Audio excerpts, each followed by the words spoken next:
dalam sisi laki-laki gitu kan. Mungkin dia dia tuh sebenarnya mau atau enggak, dia bingung gitu. Sebenarnya selain berupa kata-kata lisan gitu, ada nggak sih berupa ekspresi atau perilaku gitu yang menunjukkan perempuan itu sebenarnya memberikan atau tidak memberikan konsen? Nah, kalau aku sih sangat mengusulkan kita jangan bermain di daerah abu-abu karena ini banyak rentan terhadap pelecehan seksual gitu. Kalau perkosaan mungkin lebih jelas gitu ya. Perkosaan itu ada intervensi, ada pemaksaan gitu ya, yang tidak mau tapi justru malah diiniin sama sekali gitu. Meskipun bilang nggak maunya sampai ketawa, nggak mau, tetap aja enggak aja gitu deh dengerinnya.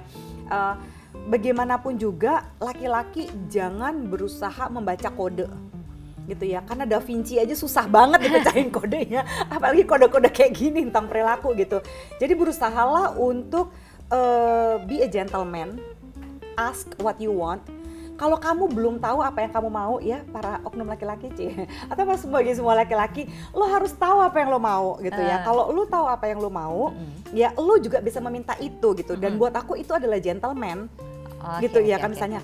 Aduh, aku kepengen banget nyium dia, gemes banget nih gitu. Misalnya gini, boleh nggak aku cium gitu ya, boleh nggak aku pegang tangannya gitu ya. Jangan seperti ada beberapa, ini ada oknum ya, coach gitu ya, menyebut dirinya coach percintaan lah gitu. Terus pernah dia mengomentari gini tuh sampai gemes banget, dia bilang gini, kamu perempuan umur 25 tahun, terus dia gitu udah pacaran berapa bulan nggak mau dipegang tangannya, emang tangan kamu cat basah loh?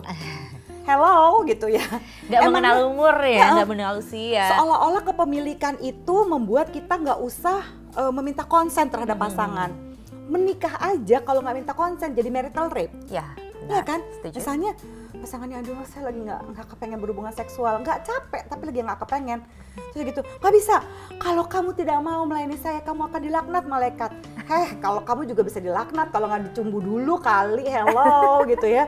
So consent is everything, consent is power gitu ya. Kenapa? Karena tubuh kita nih, ya baik Anda laki-laki atau perempuan, tubuh kita itu adalah monarki. Kita yang memerintah gitu ya. Kita itu adalah raja dan ratu dari tubuh kita. Tubuh kita bukan demokrasi gitu ya. Ya nggak bisa atas asas keputusan bersama. Kalau saya mau, kamu nggak mau, ya kamu harus ikutin saya. Hello, no. Tubuh gue itu adalah monarki gitu, gue yang berkuasa. Kalau misalnya si cewek itu sebenarnya anggaplah rugu lah, cowok itu tahu lah gitu kalau misalnya ini bisa bikin hamil segala macam gitu. Kalau misalnya berhubungan seksual bisa bikin hamil ya. Sayang cowok gitu, sayang kita berhubungan badan terus ceweknya tapi aku takut gitu kan. Premarital sex ya berarti konteksnya ya. Nggak apa-apa kok gitu kan, ini nggak bakal kenapa-napa gitu. Kamu nggak apa-apa kok, aku jagain. Nah itu sebenarnya konsen atau enggak? Menurut aku gitu ya, cara meminta konsen itu tidak boleh manipulatif, ya kan? Jadi buat mereka-mereka yang belum tahu bahwa gini loh, hubungan seksual tanpa kontrasepsi, apapun itu kontrasepsinya termasuk kondom gitu ya, itu akan menyebabkan resiko kehamilan gitu. Jadi kalau misalnya seorang laki-laki mengatakan, udah masuk dikit aja kok nggak bakal hamil, aduh jadi gini ya, itu namanya manipulasi, oke?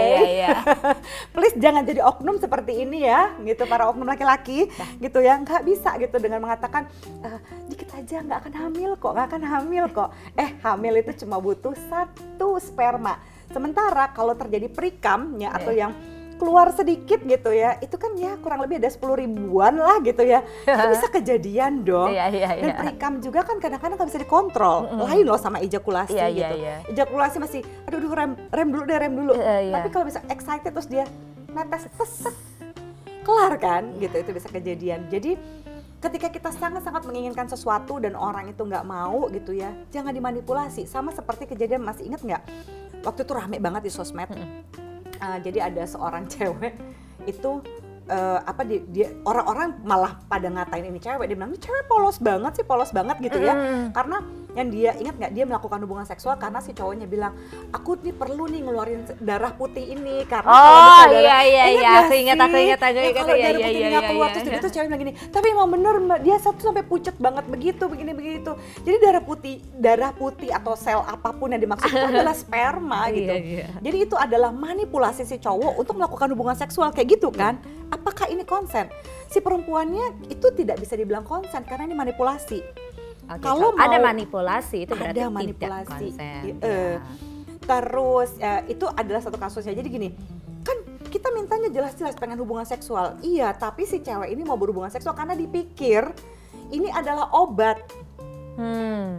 Kan kenapa sih nggak jadi laki lah yang keren lah gitu ya. Aduh, gue kepengen banget nih having sex sama lu. Gimana lu rasanya?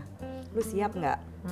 Gue kepengen happy sama lu. Jadi nggak usah dibuang-buangin ya. Iya, bukan lebih keren gitu ya, lebih ganteng gitu juga bukan gitu ya. Kayak seksi gitu laki-laki yang tahu apa yang dia mau dan dia minta apa yang dia mau. Plain and simple gitu.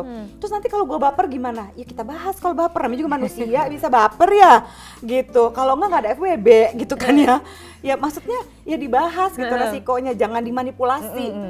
Terus kayak Gilang Gilang bungkus itu loh jarik gitu ya. Jadi bungkus kain jarik segala macam. Jadi gini, penyimpangan seksual, fetish gitu, itu bukanlah tindakan kriminal.